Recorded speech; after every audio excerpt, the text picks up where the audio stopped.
Le sommet intercoréen auquel nous avons assisté aujourd'hui, vendredi 27 avril, a été vraiment un sommet historique qui a vu le leader nord-coréen Kim Jong-un traverser la frontière sur le 38e parallèle, allant serrer la main de son homologue sud-coréen Moon Jae-in. Après, de façon non prévue, le leader nord-coréen a invité Moon Jae-in à passer de l'autre côté de la frontière, au côté nord. Ça, c'était pas dans le script initial. Les deux hommes sont partis, grand sourire aux lèvres, vers les salles de réunion où ils se sont rencontrés et ils ont discuté des sujets très importants. Et cette matinée a été nourrie de nombreux symboles qui ont été organisés pour souder, pour montrer que les deux Corées pouvaient être ensemble, pouvaient s'entendre et pouvaient absolument se pacifier. D'ailleurs, ce sommet est un véritable succès dans la mesure où, au-delà de la rencontre, au-delà des symboles, la déclaration de Panmunjom qui est sortie de ce sommet dans l'après-midi précise spécifiquement que les deux leaders ne veulent plus de guerre sur la péninsule.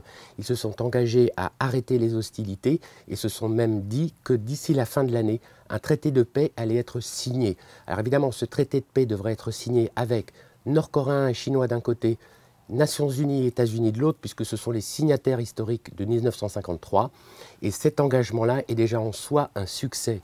Autre élément très important, les deux chefs d'État se sont engagés là aussi à dénucléariser la péninsule coréenne dans son ensemble.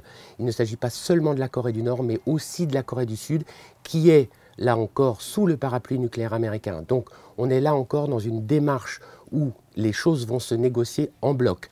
Par ailleurs, les deux Corées se sont également engagées à faciliter les échanges, à continuer de se connecter sur notamment la ligne de chemin de fer entre les deux pays.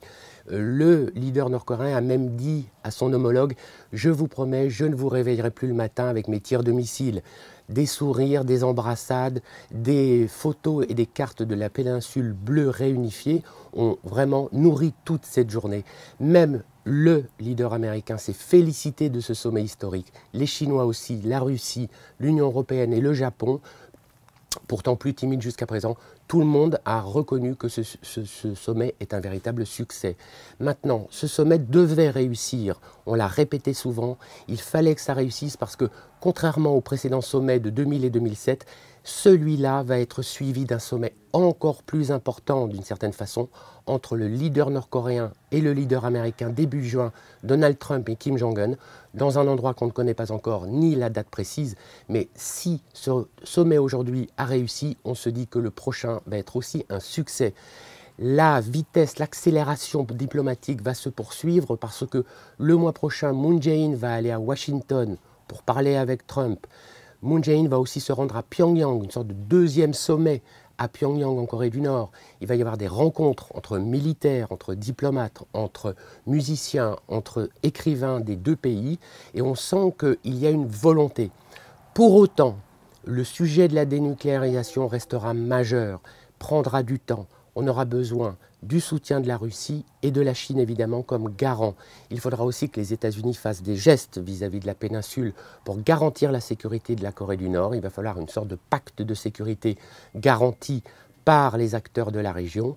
Mais le démantèlement vérifiable, transparent et complet va prendre du temps. Nous sommes entrés dans une ère de paix qui va probablement ouvrir aussi une ère de dénucléarisation dans la péninsule.